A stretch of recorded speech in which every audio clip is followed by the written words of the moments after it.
imposter syndrome is something we'll be covering today, just a slight bit, and also getting to hear a little bit more about the journey of Miguel.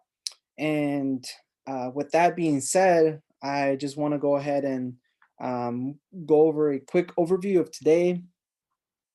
I'll just cover some quick announcements. We'll be doing the quick Slido activity. For those that aren't familiar with Slido, you just go to slido.com and then you'll be able to click on, one second, you'll be able to enter this number and we'll be able to engage interactively with any questions as well. The number is B762. So go ahead, we already have a question there. And yeah, we'll be doing that activity in a moment. Then we'll jump into our fireside chat. We already have Miguel on the line. And we'll end it up with a group picture and just some final reminders as well. So for this week and for upcoming weeks, we've had SHPE Junior professional committees who they both join and they meet Mondays. So definitely check out our media for any of these updates. I know that we have events planning committee as well, but I think this week was an exception due to the holiday on Wednesday. So that was actually pushed forward. So events planning committee, I think already have met right before this meeting. I know we have a public speaking initiative, which is Wednesdays. I believe this might be one of their last meetings. So if you still haven't gotten a chance, definitely go make sure and try to get that public speaking in. And SHPE as well, really great meetings that they've been having. I think they just had a microvention tour.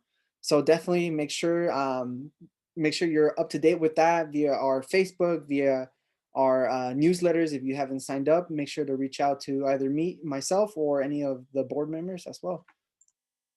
Lastly, it's not too late for membership, although that the swag box are already being prepared and being ready to be shipped out. So that might not come with the membership until next quarter. But we are always rolling out new scholarship opportunities, reimbursements. I think we had about a group of 30 who got reimbursed for SHPE National.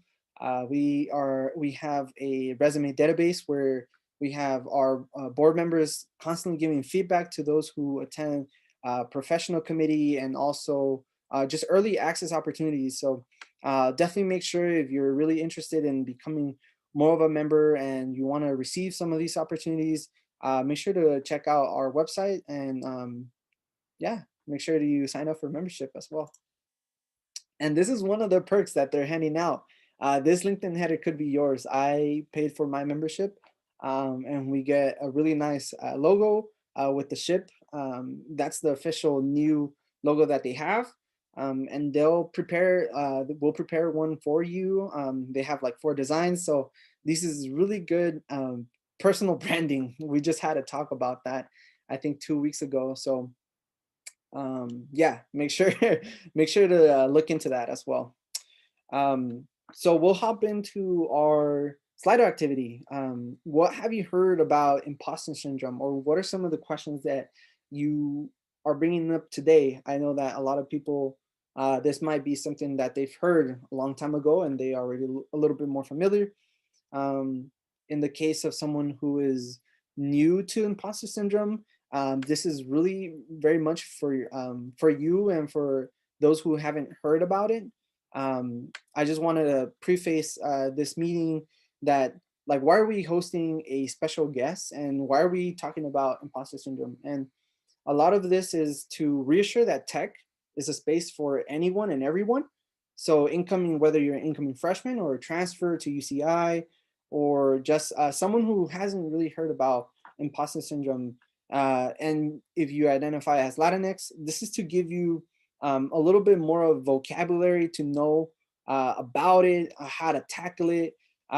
This is a real and normal and common and often reoccurring situation among outstanding students, like a lot of SHPE members. So this is meant for you guys, and this is a time where we can share and be a little bit more vulnerable of some of the obstacles that we faced, and it's something to be of a resource for you as well. So that's the biggest purpose we're having this talk today. And with that said, I want to hop on. If you haven't, if you have any questions, make sure to drop them here. Just go to slido.com, B762, and yeah, you could chime in any questions, and we'll be coming back to that as well. With that said, we have Miguel on the line already, and he's a verification engineer at SpaceX, a UCI alum, and has studied in the field of computer engineering. I don't want to steal too much of your thunder, so Miguel, you want to say hello? Yeah, thanks for the introduction. Yeah, so like I said, I'm Miguel. I graduated UCI at, let's see, 2018. So I was at UCI from 2014 to 2018. Studied computer engineering. My first job out of college, I ended up working at a company called Viasat in Carlsbad.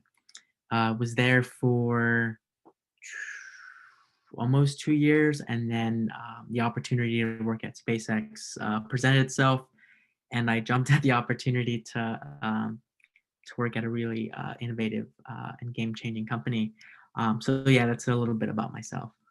Nice. Yeah, and you're calling all the way from where? Oh yeah, so I'm in Irvine, um, currently working from home. Uh, yeah, so I think my office. So I don't know if you guys are pretty familiar. I'm like right by the district, so I'm Okay. super close. We have an office in Irvine, even though headquarters is in Hawthorne. Okay. But yeah, I'm just taking advantage of working from home, and um, it's a nice it's nice and convenient, I guess. Nice. And hometown is still SoCal, right? Yeah, so I'm originally from Riverside, so super local. Went to high school at Centennial High School out in Corona. Um, Said at UCI. I've been in SoCal most of my life, minus a couple of internships in the Bay. But yeah, that's pretty much it. Nice, nice. Well, thank you for just quickly introducing a little bit more about your hometown and just those recent involvements. I'm gonna go ahead and go forward with our first segment, which is gonna be Road to SpaceX or Road from UCI to SpaceX. And I know that you've mentioned, like what was kind of the first job that you were able to take on. We'll touch up on a little bit on that, but I wanted to start, let's flash back to 2014, 2015. What are some of those spaces that you're navigating? What are these spaces, the first spaces that you're navigating on campus? Where are you moving around? Yeah, where are you at UCI? Yeah, so I guess freshman year. Um, let's see. Let's see. So freshman year, I was dorming. I was in what is it called? Not Middle Earth, the other one. Mesa. uh, yeah, I was in Mesa Court. Um, let's see. So I was at UCI dorming, um, and let's see. It was kind of an eye-opening experience, I guess. It wasn't the first time I was away from home, but it was the first time I was away from home in a different setting, at least. Um, so I chose UCI because it was far enough away from home, but also in the same backyard. So um, I was able to kind of branch out, do my own thing. Um, I'm assuming like many of you, might be first generation college students, and so it was a huge transition from going from high school where you're kind of babysat to UCI, where you're kind of just thrown in the water and have to learn how to do a lot of things on your own. Doing your own laundry, finding time to study, finding time um, to do a bunch of things. So it was a huge and almost kind of surreal experience being starting at UCI and going through orientation and realizing that, hey, this is college. This is, what you see in the movies. This is, real life. Um, and so it was a huge transition, and dorming definitely made that transition a much easier with the community of new friends and new people that you meet. um I remember I remember taking physics my first quarter and struggling a bunch because it was a hell of a lot more difficult than college or high school physics and stuff like that. Um, so it was a huge transition, but it was exciting. It was at the same time. So that's kind of um, how I guess my first initial impressions of UCI and kind of where where I kind of began at least. Nice, nice. And remind me, you came in declared already with the computer engineering? Yeah, so I came in already declared as computer engineering. So growing up, I always was drawn to math and science, loved technology, loved puzzles. And so, growing up, I thought I wanted to build cell phones and smartphones. I remember getting my first Android phone and eventually rooting it, eventually changing the OS, putting ROMs, changing the firmware on it, and stuff like that. And I knew I was drawn to smartphones and what they were capable of. And so I'd assumed that computer engineering was the best path for me to I guess go to do those things Nice. as a career. Did you already have kind of like this aerospace industry in mind? Did that ever cross like did it ever cross to you in your mind that like, oh, like one day I'm gonna be doing this thing for this such place or this organization? No, no, absolutely not. I mean, from my perspective, I wanted to build cell phones. I wanted to, design the next Samsung Galaxy or the next HTC phone or stuff like that. And growing up, I was so funny. I was very like adamant on the Android I like fanboy game Okay. and like despising Apple and stuff like that. And that's completely changed. I think from the aerospace kind of background that didn't come till like very later, where you kind of realize when you're looking for jobs, you're like, well, what's in SoCal? And it's literally all aerospace and defense, right? That's where a majority of the jobs for my field at least kind of lie. I mean, um, whereas like different geographies tend to have Tech hubs.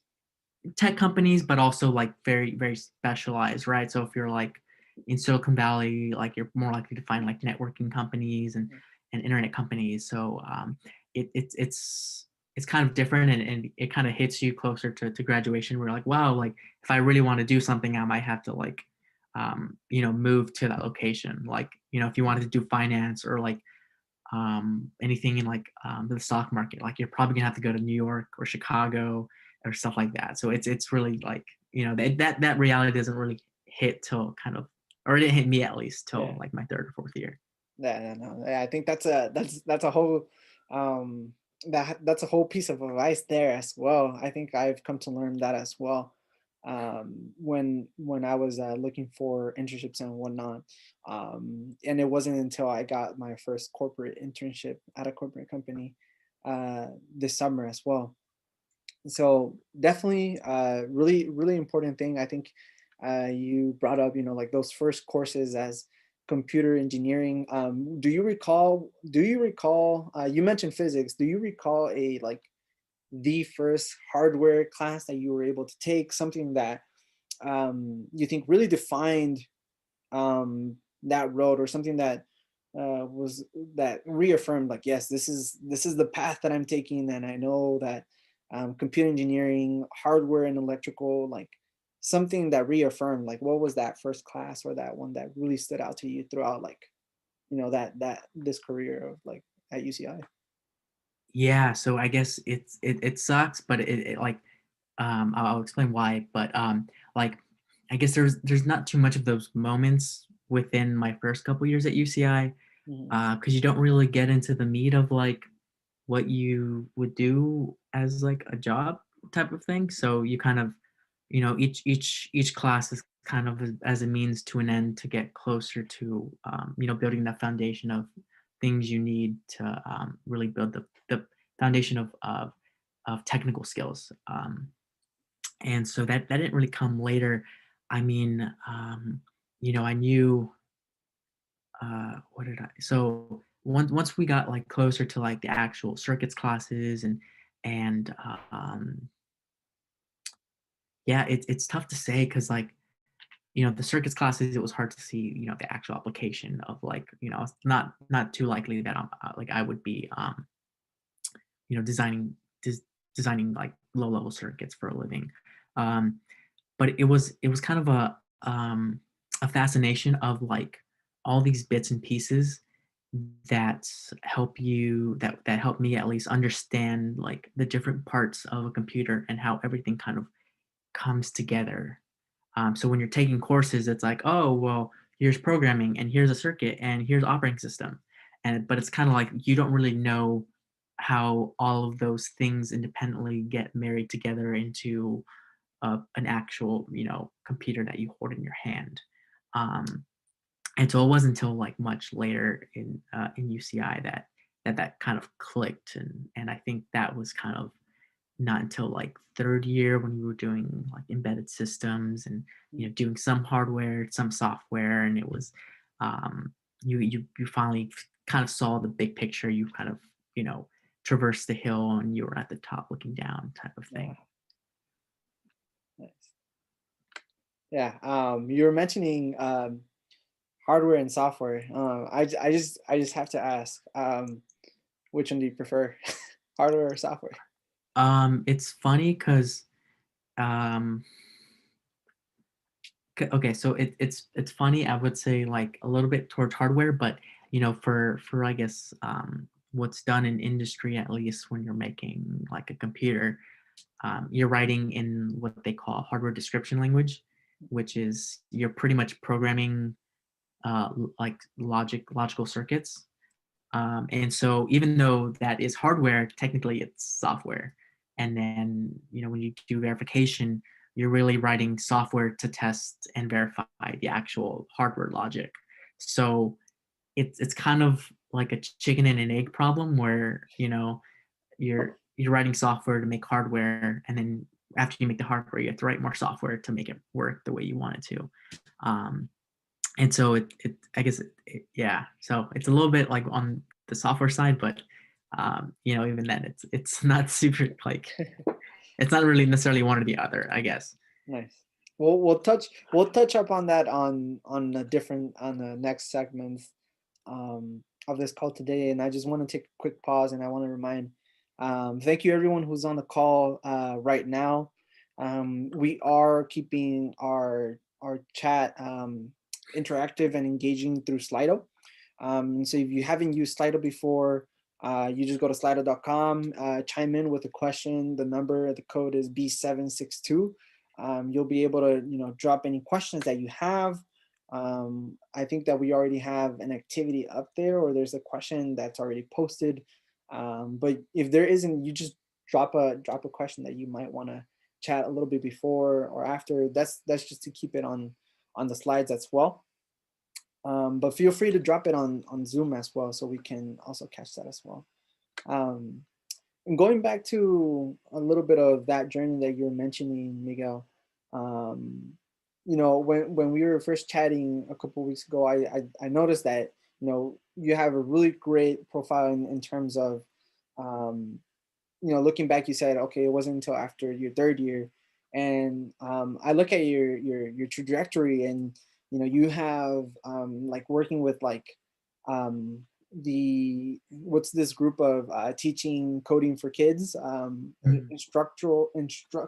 being an instructor for coding, being learning assistants to different multiple UCI organizations on campus, like the learning resource, and doing research internships, and going to trying these different roles. And I just wanted to ask, like, how did you like first take that first footstep? I know that it's a bit difficult to kind of like get that started. I know for myself, it wasn't until I took up a couple more projects within ship at UCI. So I just wanted to know, like, how did you start putting your foot in the door, to get yourself into these different roles? Yeah, so it's a good question. It kind of sucks, but like a little bit of it's a little bit of luck, but also like being at the right place. When I say luck, I mean being at the right place at the right time. So as long as you're at the right places, if you tend to go to the right places, opportunities tend to find you. If you're surrounded the right people, opportunities tend to find you. Um, but at least for me, at least, it started freshman year, probably. I remember, I forget, me and my friend. I remember us going to career fairs as freshmen, um, and we remember handing out our resumes, and that I had like some circuit knowledge and like a quarter of Python, and I was at a career fair giving resumes, and people would take my resume, but I was kind of uh, it was unrealistic for me to expect an internship after like my first year type of thing, right? Just due to like all the stuff I didn't know, and all the things I didn't know. um, and I remember um, my friend saying he was at this booth, and he was going to teach at this company called ID Tech, which is a summer camp for kids.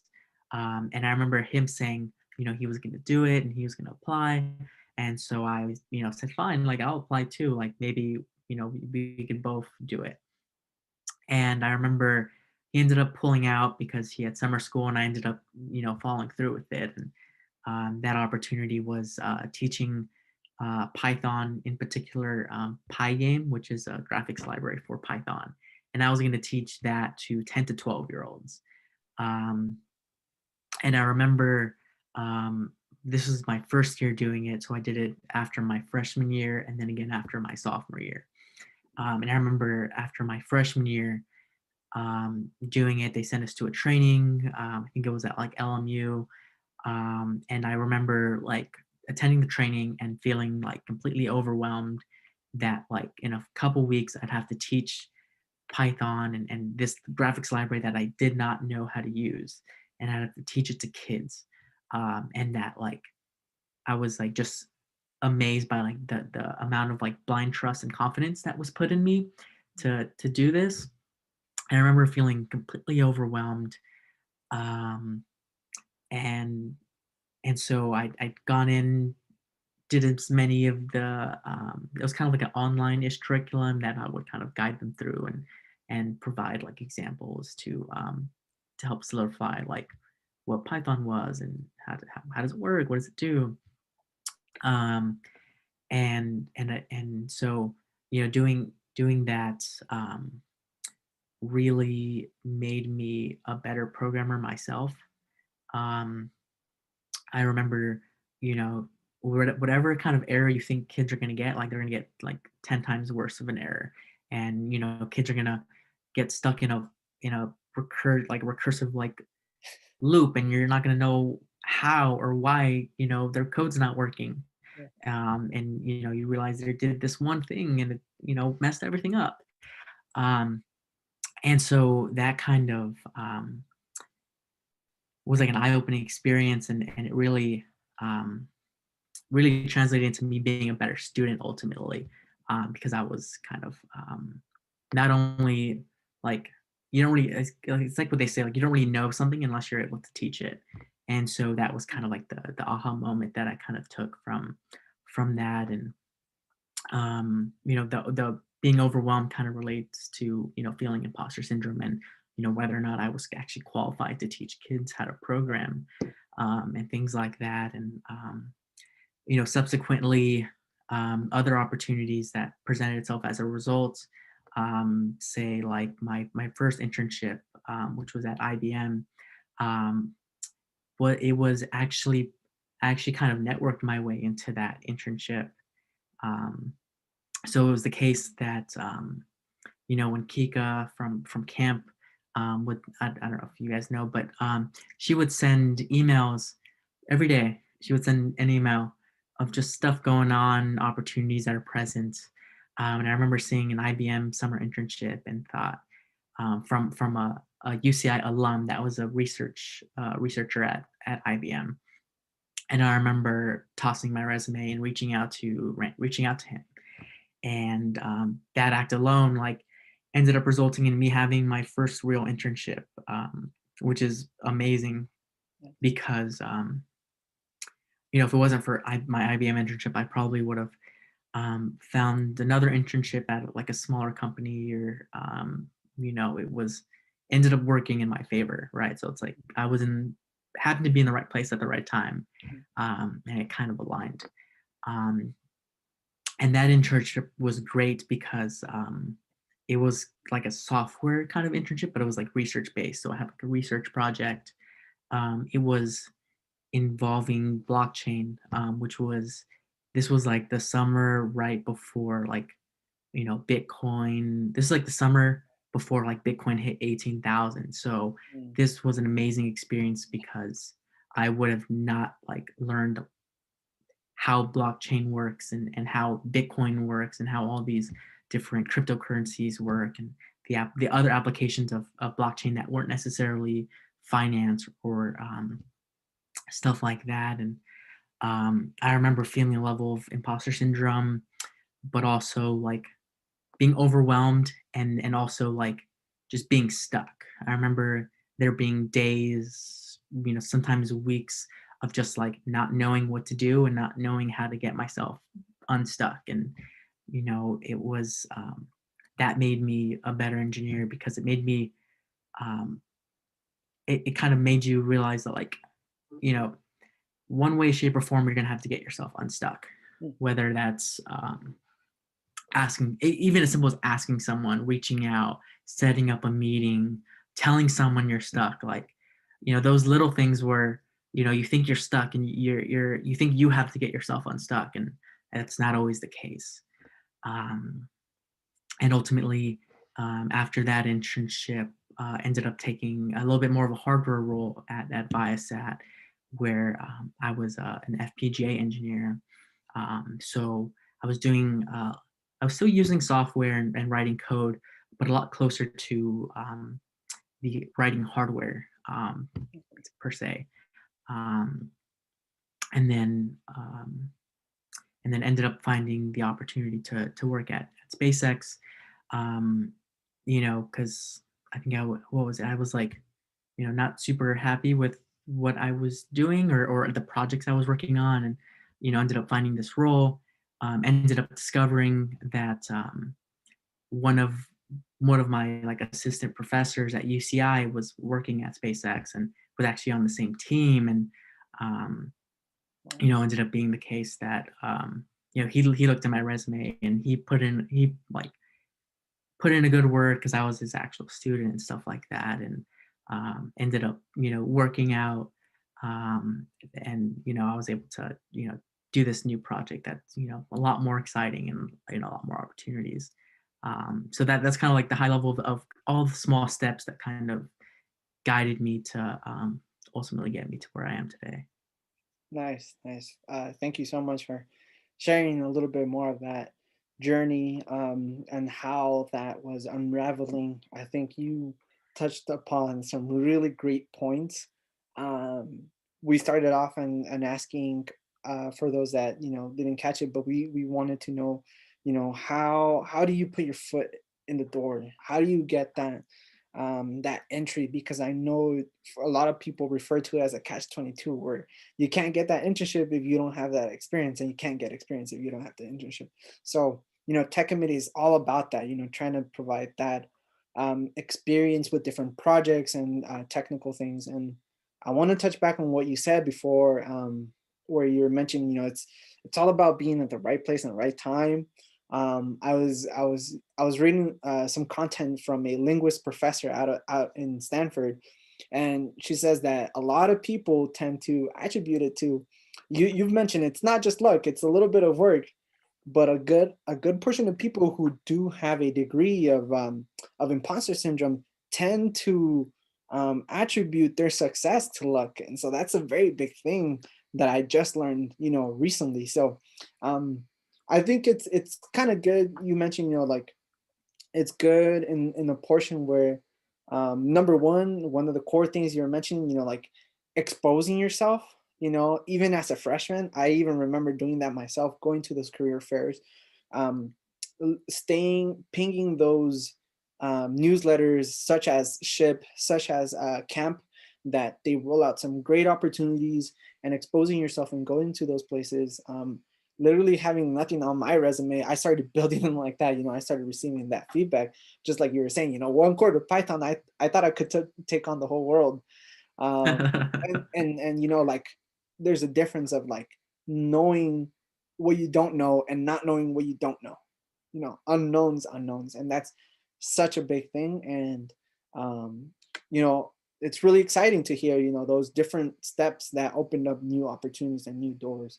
And so I think that goes to show, for those who are incoming freshmen, incoming transfers, uh, make sure to expose yourself in the sense of handing out those resumes, reaching out to that assistant professor, reaching out to that one person on LinkedIn, and really ask them about, like, hey, what sort of opportunities are out there for myself. And so I want to take another quick pause and remind everyone that this call, we're interacting and we're engaging, and you have a chance to chime in. We're using Slido. For those who aren't familiar with Slido, feel free to go to slido.com. The code is B762. We have already some questions in here. So we'll just be checking up on those, and feel free to chime whenever you can. So I feel like a lot of them are pertaining to the next segment, which is SpaceX, which you were able to lead up onto that. We have people who know that they've worked for 80 hours a week. So we'll talk about that, the culture life. What have you experienced? So yeah, a lot about the culture, and we'll touch upon that right now. Um, One second, let's see. Let's remove this real quick. So um, we'll talk a little bit about that. It sounds like people want to tailor a little bit more towards um, the SpaceX more cultural questions. We'll go ahead and then we'll come back to the imposter syndrome. And just off the bat, like what what is one thing that motivates you in your day to wake up and like do your work? Like, well, what is it that drive?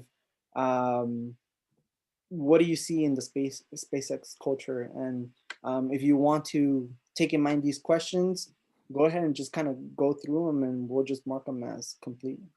Sure thing. Yeah, yeah. So I guess for me at least, I guess what gets me out of the bed to and excited to work at SpaceX at least is primarily the project. So what we do, or what my team does in particular is we work on creating and implementing next generation hardware that's ultimately going to be used in Starlink. And so I don't know if you guys are familiar.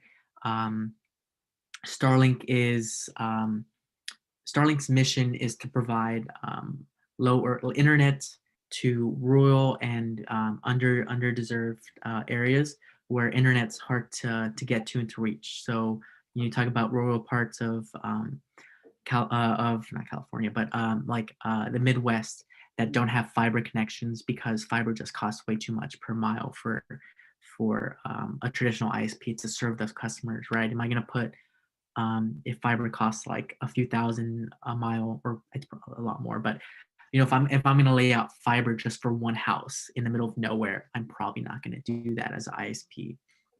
Um, Whereas we're providing, or our goal is to provide uh, low Earth orbit internet to underdeserved areas, and that's different than like I guess the competitor that I was at, which is why I sat, and they provide internet to like residential areas, but they're geostationary satellites, so they're much further from the Earth, and so you have, for light to reach um, a geostationary satellite and then come back, it's like you're talking about 500 milliseconds or like half a second of ping, right? So, imagine playing a game with half a second of delay.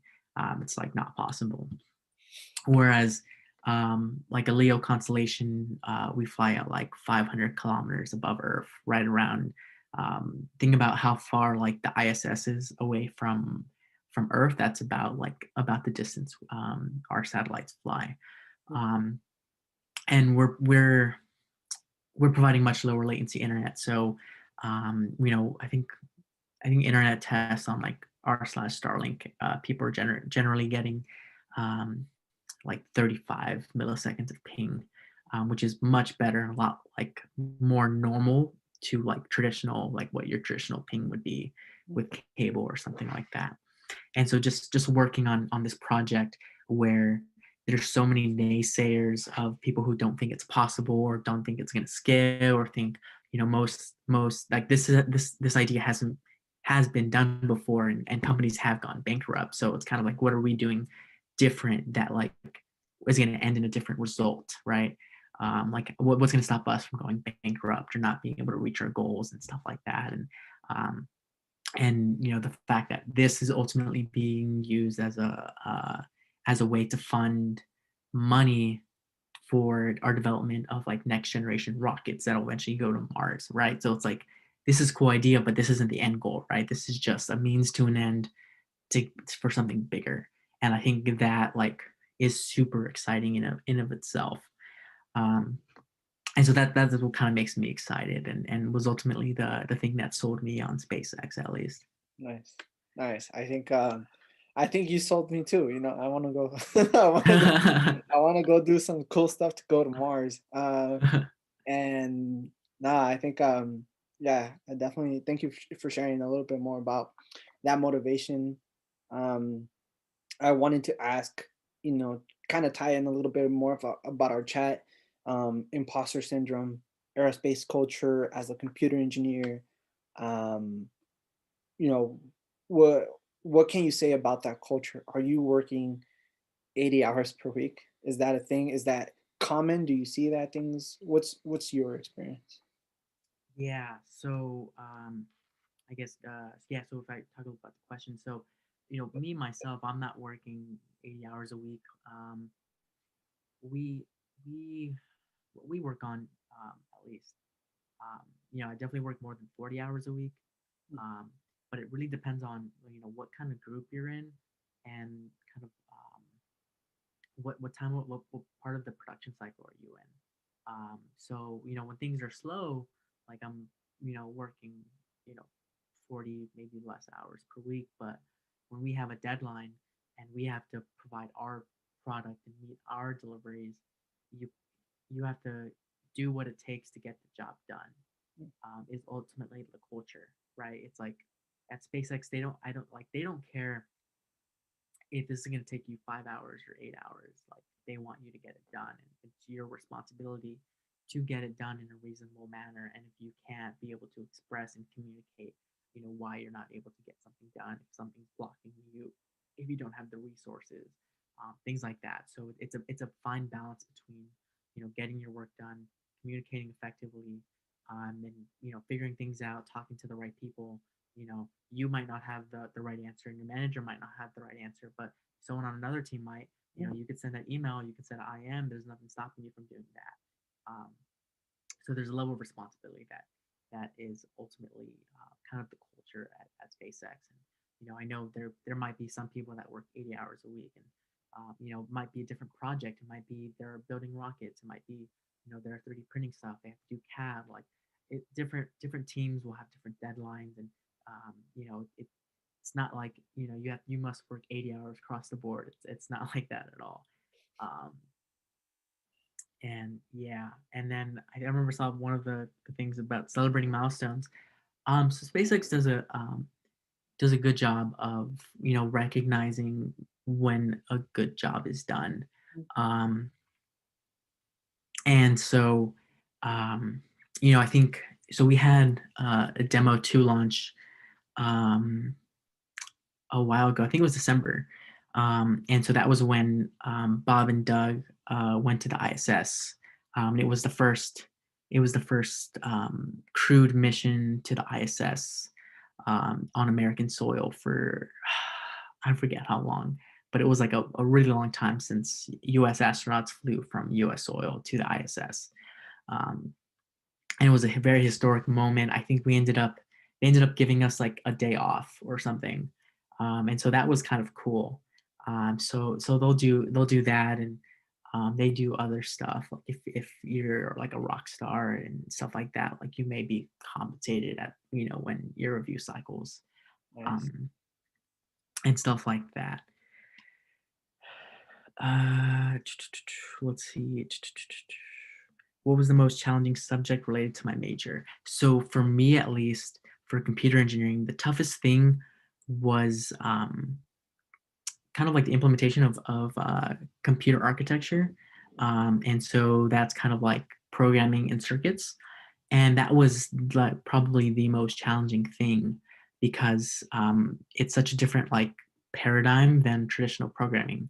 So traditional programming says, A equals 5, B equals 6, and that you know that everything's sequential.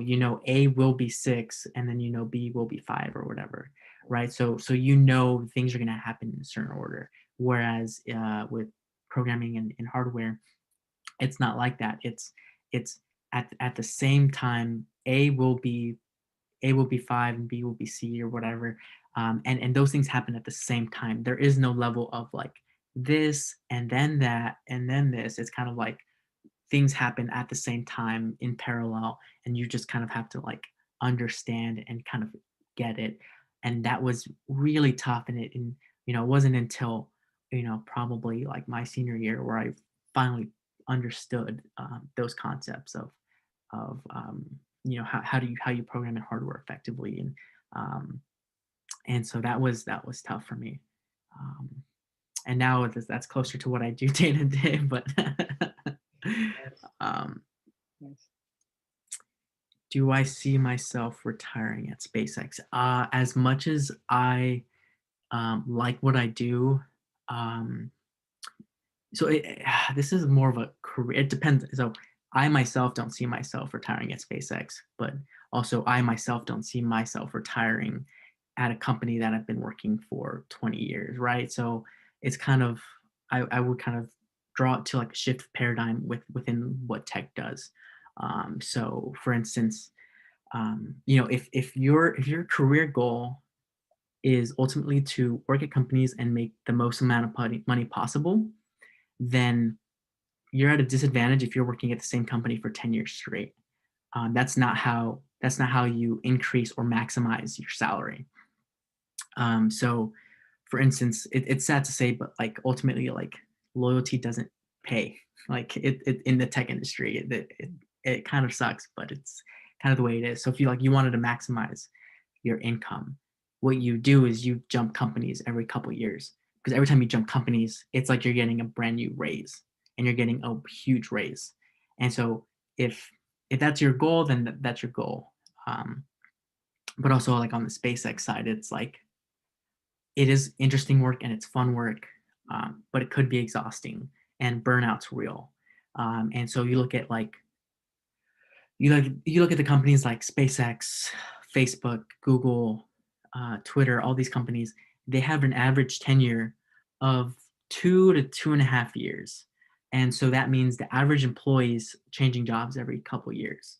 That's for multiple reasons. For the the reason I described before with maximizing your income, but also burnout.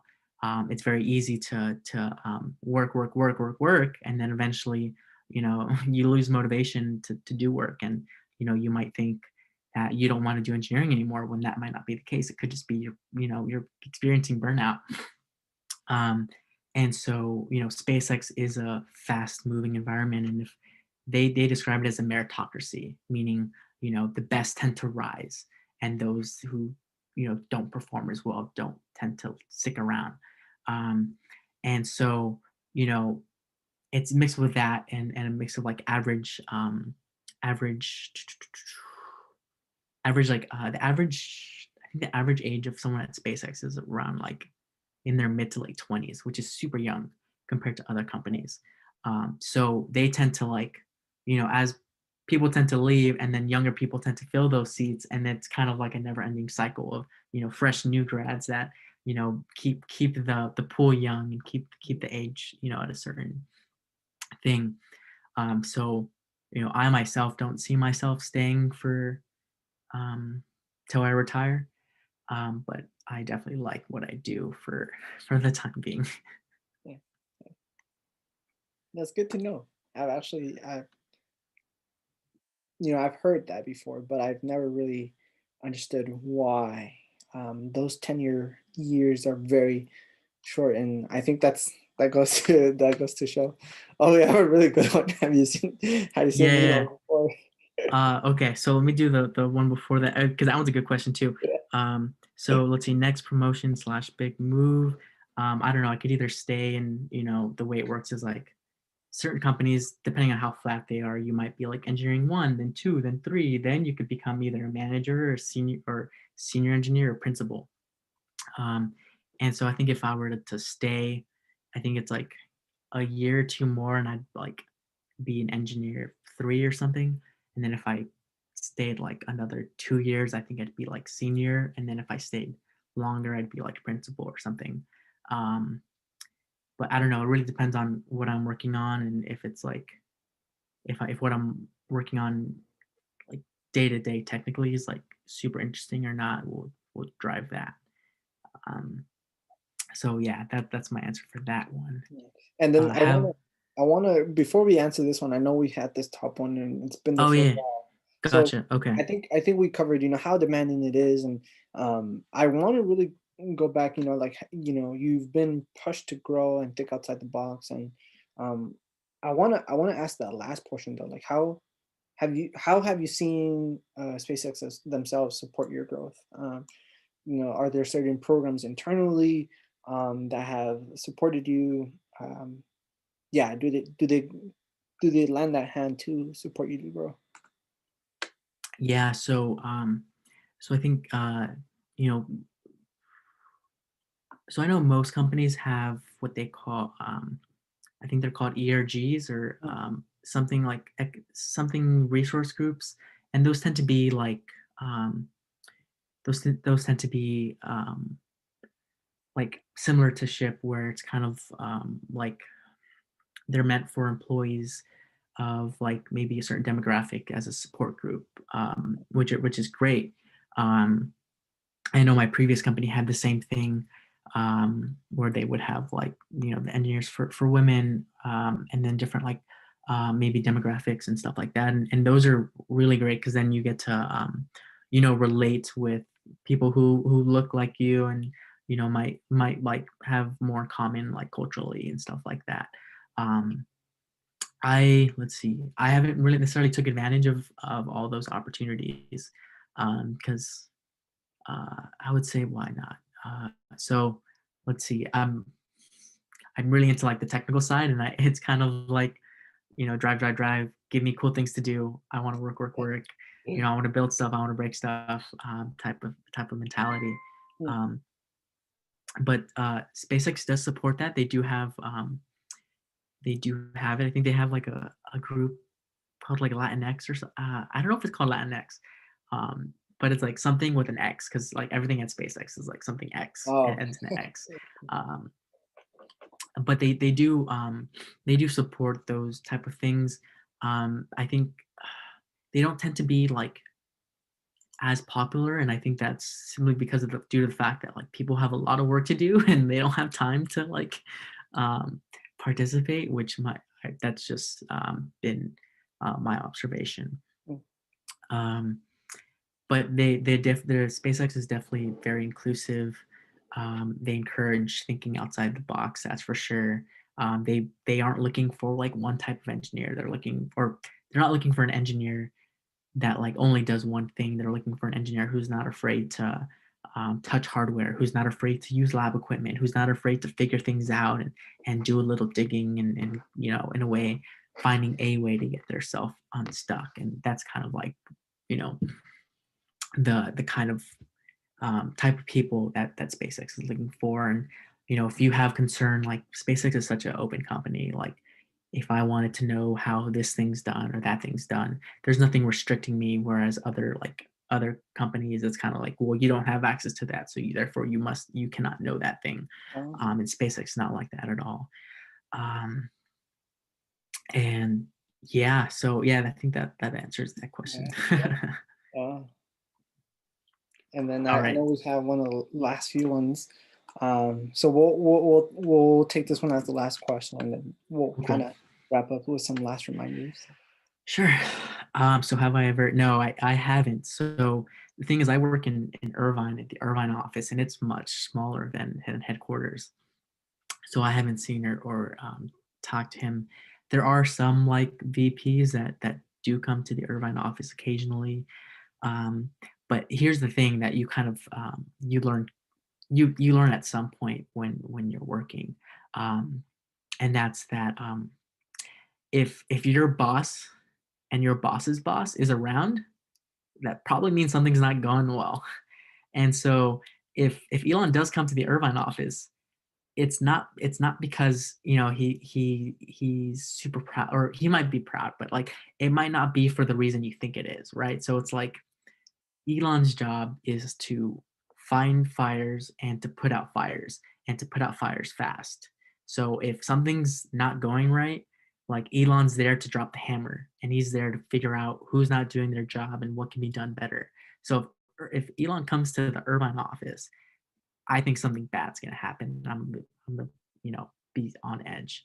Um, and so like the more like autonomy that you have, like if your manager's like, if you think your manager is ignoring you, it's probably not because he's ignoring you. Like one, he's probably busy, but two, it's like he probably trusts you to do your job, and you've only shown that you have been doing your job, so he doesn't need to check up on you as much. And so that's kind of like the kind of the Good sign. corporate tidbit, I guess, to Mm. that's good to know. Okay. Yeah, interesting. I think that that covers it for all of them.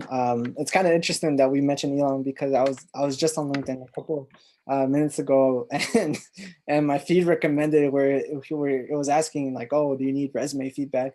And Elon's tweet was like, it might be real. I hope it's real, but it was really good, constructive. He's like, don't just list us like different jobs. Like, tell us what's the hardest challenges that you faced and how are you able to solve those hard challenges. And I hear that from you, like a lot of autonomy, a lot of can you do it on your own, can you take those challenges by yourself? But at the same time, we're chatting about imposter syndrome, and we were saying, like, we need to demystify that idea where you need to do all by yourself, because you're mentioning like sometimes you don't have the answer, so you can it's very flexible for you to email someone across a different team and still know, and there's no barrier access.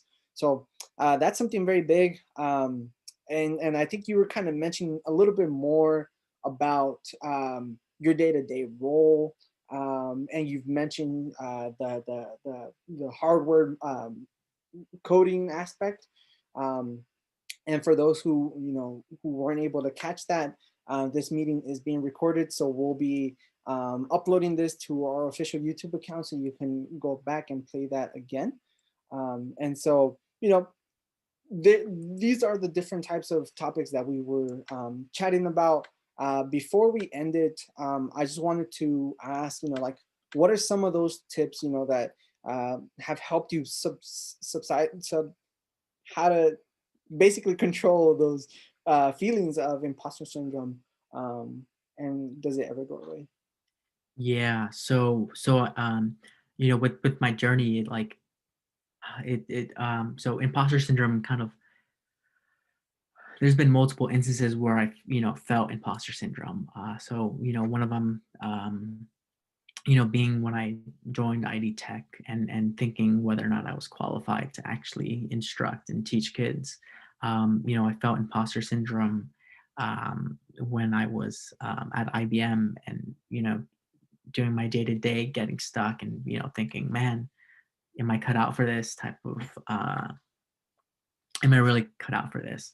And a little bit advice that it comes and goes, and Mm, um, I guess I guess within my first couple of jobs, it came and went. It's kind of subsided now to where I don't feel it, but kind of to deal with it, there are a couple of things that help me um, along the way. So, the first one being, having a network of friends, support group, mentors, working professionals, that's huge. Being able to talk about what you do day to day with your friends, and complain, or brag, those type of things really help out. Or knowing how you would solve something versus like your friend would solve it, or what tools you guys use, and this and that. Um, and so that's a huge thing that's helped me, at least. Other tips, kind of, don't be afraid to ask questions. If you want to know how something works, all you got to do is ask. Like, if you want to know something, ask, because you don't know. So you can't assume someone's going to tell you what you want to know. So, and most people don't want to withhold information from you. Like, all you have to do is ask, and you're more than likely going to get the answer that you're looking for. Um, and let's see, what are the other things? I had a couple more. Um, you don't be afraid to fail. Don't be afraid to break things. That's huge. Oftentimes people are afraid to do something because they don't think it'll work the first time. Or don't be afraid, break stuff. You'll probably know how to put it back together. You learn more from the things you break than things you don't break. You learn more from your failures than you do your successes. Um, and so those type of things. And really, you know if you're feeling imposter syndrome, it's probably because you feel like overwhelmed, and you take a step back, break your problem into smaller, more consumable parts, and by the time you finish all those individual parts, the big picture will come together. And it takes a bunch of small changes to make a big change, type of thing. And it sounds cliche, but it's true. nice, nice. Thank you so much, Miguel. Um, at this point, I want to extend a very big thank you for accepting this call. For those who are still on today, there you guys, there you have it, folks. Those are the different tips that we're offering from Miguel, and the different tidbits of what it is to be a verification engineer at SpaceX, and how you as a UCI student could get to places like this. And before we ended, I want to go ahead and pass it down to our director, and our marketing director. I don't know, Andres, are you? Yeah, I see you here. Would you be able to take a picture with us? Yeah, of course. Awesome. So I want to ask, if you're still on there and you want to go down in ship history, and you want to take, turn on your camera. I asked for that from you. If you don't, it's totally fine. This goes in memory. But yeah, we'll give 10 seconds. 9, 8, or maybe you should do the countdown. Yeah. So yeah, 10 seconds. Just turn on your cam just for a quick picture, and you can turn it off again. So 10, 9, 8, 7, 6, 5, 4, 3, 2. Thank you. Nice, nice. All right. So last reminders. This is sort of the tech calendar. This is the tech calendar that we've been hosting for this fall quarter. We just went through our special guest meeting. In the past, we had our GitHub and Scrum workshop, our ICS and engineering alumni panel, our Bootstrap front end development workshop, if you haven't learned about rapid prototyping.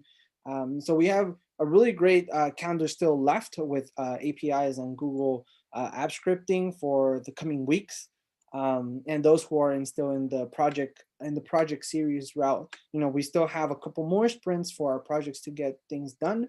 If you're still interested in past meetings, and like such as the Bootstrap and front end, go ahead and scan this code. This is our official YouTube account. try to use Snapchat. It has this little pretty cool feature where it gives you like an icon. I just tried it last night. But if you go down to our website and you go there, you're gonna get redirected to our YouTube account, and this is gonna be uploaded there as well. Little quick preview, next week we're going to be talking about Python APIs and REST APIs and what different types of APIs there exist. So we'll be covering the very basic client and server model and talking about JSON and all the cool stuff about Flask and Python.